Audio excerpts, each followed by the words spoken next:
have to seek God for ourselves. So this docuseries shares the stories of people who took that leap of faith, and in doing so, their journey inspired me and still does. And it just goes to show you that we're all connected, and you never know what God is doing in someone's life, what he's doing in their heart, and where he will take them. When we read about the encounters with God, his people in the Bible, living by faith, it inspires us. And just like them, our stories are still being written, and it will inspire others to live by faith. I mean, like, I've never ever doubted that God was real, that Jesus was my savior. And even in my circles, they were talking about different religions. And even if I was like smoking with them, I'd be like, no, Jesus is the way. And y'all need to give y'all life. That is good. That is good. Because I never stopped going to church. You know what I mean? I'm like, yeah, I'm out here living crazy. I know I need Jesus. Yeah. You know what I mean? I was like, yeah. Jesus, I'm going to go to church and get this word. Yeah, I think when I was like 21, I was like, man, you know, I'm going to leave all this crazy stuff behind, because I always felt like me and God was like really cool. He always, man, he saved my life so many times. And that was normal. Like, oh, save me again, Lord. Thanks. You know, but still doing the same crazy stuff. I was like, man, I'm going to give my life to Christ when I turn 21. I'm going to stop this crazy. I did. What was the moment for you? Did somebody say something? Did you hear something over the pulpit? Did you just lay in your bed and think about, you know, something that was happening? What was that moment like for you when you said, okay, God, I got to give it to you, because what I'm doing, it ain't working? Man, it was like this series of events that happened, just feeling like something amazing was about to happen. Yeah. And at the same time, everything that I was doing and that I was used to doing was like, this ain't really sitting with me how it usually is. You know what I mean? So I kept finding myself like having to be blackout drunk to do certain things, or having to be super high all throughout the day, or to a point where I was like, well, I can't live like this. Yeah. You know what I mean? Like, I don't even remember what happened yesterday. I drove home. So I was just like, man, I feel like something amazing is about to happen. And for like a month and some change, I just kept feeling like that. And I thought we was about to get signed.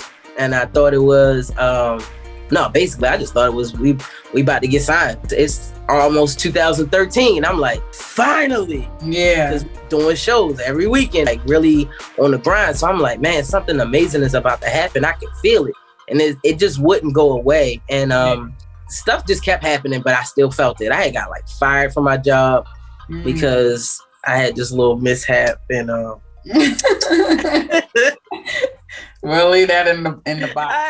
Me and my best friend at the time, we were on our way to like South Carolina for a show, and we was in the carpool lane, and it was just two of us in the car. So we got pulled over, and I had probably like a half a gram of weed. And like, well, but you in Virginia, they don't care how much. Oh no, they don't care. Yeah. Georgia and Virginia. Well, they was trying to throw the book at me. Had gave me like 6 months probation. Had fingerprinted me and all that. Put me in the system. I was like, a half a gram. Yeah. So I had to like inform my job, because I was driving for work at the time, and they was like, well, since you confessed, then we gonna put you to the side for a while. You can't drive until everything comes back clean and stuff like that. So I was out of work for like 40 days. And then when I came back, they would try to randomly test me. And I hadn't learned my lesson yet. Yeah. So they had tested me. I wasn't ready for that test. And I failed it miserably. So I had got fired, but I still felt like, man, something amazing about that. But I don't care about that. You know, I'm passionate this music. So one day I was at this studio. It's called Evan Studio, Early Birds, All Nighters. The dude Steven Spielberg in Baltimore. So I was at his studio one day. I had just finished recording, and I just was like, can I hang back for a few? This is like really what I want to do, you know, like with all of my time. I just want to be surrounded by music all the time. all aspects of it, the business, recording and all that. He was like, you should go to Full Sail. I'm like, I never heard of Full Sail before. I'm like, Full Sail? He was like, yeah, you should go there. So I started doing some research about Full Sail, and as soon as I went on their website and put in my email and requested more information, of course I started seeing ads pop up all over the place when I was on YouTube looking for beats. And I finally called them one day, and they were telling me about their program, and I committed that. I'm like, man, this is the perfect time to actually, take this music serious and pursue it for real. I'm gonna go to school for it. I was trying to get this letter of recommendation from my aunt, and she was like, I mean, Danielle, you got the drive, you got ambition and all that, but your character, it needs some work. And I was like, she's trying to say, she's trying to play always that one family. She's trying to play me, because at this time I was kind of ignorant to the spiritual and just discernment and stuff like that. Yeah. So all that she could really see was that I was gay. You know what I mean? So, instantly, you don't know what you're talking about. I don't need nothing from you. Don't even worry about it. So I wasn't trying to hear it. And then I heard, I told my other aunt about it, and she was basically saying the same thing. She was like, oh, your character needs work. And I'm just like, yeah, but she don't know that. She just trying to come at me because it is. Then I talked to my grandmother. She said the same thing. And I was just like, you know what? I don't know why I'm fighting this so hard when I know that I said I needed to give my life to Christ. Yeah. Because I'm living so ratchet. I could die any day. Yeah. I'm doing everything that could get me locked up. I was just living crazy and wild. Yeah. So I was like, you know what? I'm going to just, this time for real. And I just was, I went to this church after that. It was like God set up a whole bunch of things. Yeah, sounds like it. Remember you said, when I went to this church, this guy, he just started prophesying to me everything that I had already been through in that month and that week and stuff like that. And he was like, you in transition, you feel it. You don't feel like you want to make the change. He was just telling me everything that was going on. I was like, wow, God is really chasing me down. We first met Danielle back in 2013. What? And she came to our church. Her mother at that time was visiting and had been fellowshipping with us for a time. And so we met Danielle back in 2013. And what's amazing is that the first time she came through the door, her presence and the gift of God was in us, what stood out to us. And what's amazing is, even when a person comes to a journey, sometimes we don't realize that our journey really actually shows up in our walk. And what really impressed me was the gift of God that was in her. And the Lord just kind of caused me to see who she is in God, and a little clip, if you will, of where she was going in God. And I knew that her present walk was only preparatory to where God was taking it. Yeah. Well, my husband saw was not what I saw. I saw this hard person. She came in with another woman. And at the time, she was dressed like a boy. And when she came in, I knew we were about to encounter something different. So they sat on the back row. And so service is going on, and she was sitting by the girl and everything. And she instantly just took her attention off of everything.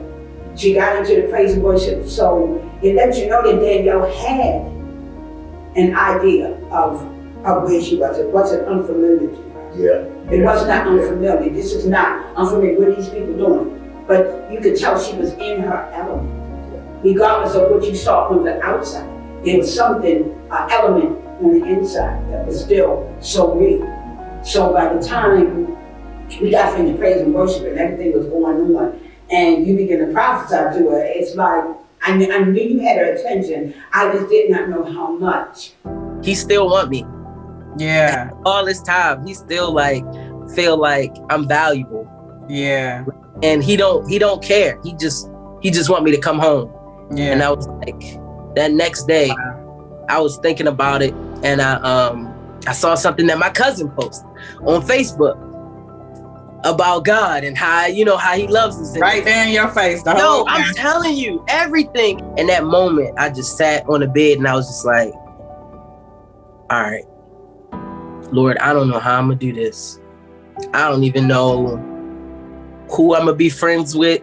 I don't know what's gonna happen, but if you open this door for me, and if you give me this strength to really walk it out, I will follow you for the rest of my life. Yeah.